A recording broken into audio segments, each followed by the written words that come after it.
Hey everybody, Pastor Vern here with the daily update for, July 8th, 2020. As we move forward through the summer and headed for who knows what. As we continue along with some women in the Bible, we're going to do this for a little bit longer and then we're going to shift gears into something else.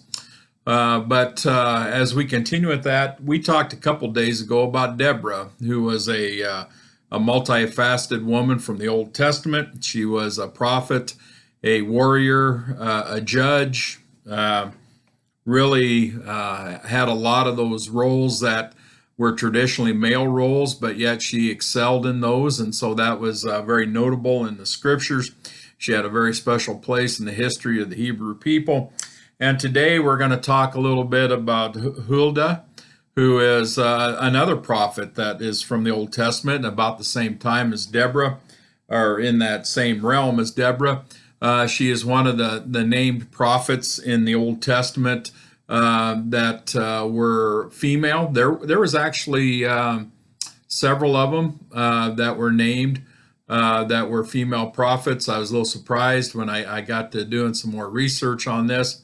And so we find her in mostly in Kings and Chronicles. She had a very important role as a prophet.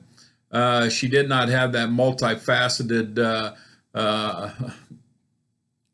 ability or roles that Deborah had, but she had an important role when when there was a remodeling of Solomon's temple. They found some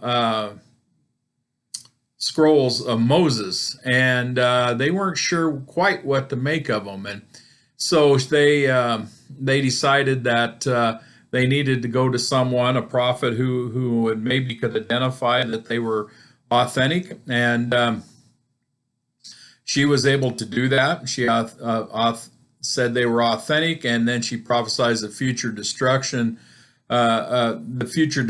for failure to follow those rules, and but she did reassure the king at that time that due to his piety, that peace shall be gathered onto his grave, and that he would not see the evil which shall be placed upon his people after his death.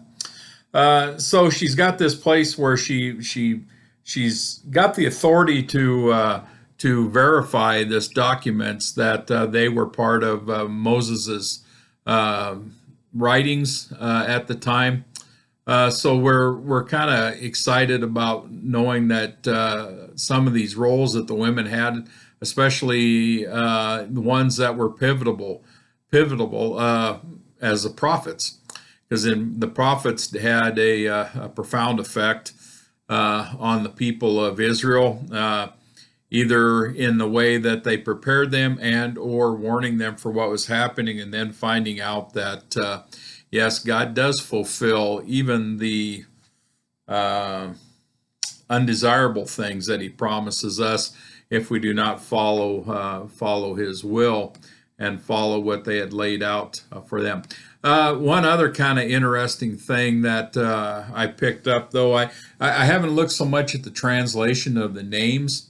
We have the seven prophetesses. They're Sarah, Miriam, Deborah, Hannah, Abigail, and Esther, along with Huldah, and as part of the group of prophetesses. And I thought, I'm kind of curious here, because a lot of these of the Hebrew names have a connotation, a meaning, a description, much like some of the names that we use have other meanings in maybe a different language or whatever. And it was kind of interesting because Huldah means weasel, and Deborah means honeybee. I don't know exactly if that has any bearing on their mission as part of the body or part of the prophets of the Old Testament, but I just thought it was kind of an interesting little piece of information. All right, well, we're going to move on to another person tomorrow. Continue to take care of yourselves. Watch out for others the best you can. Stay safe, and we'll see you tomorrow. Bye.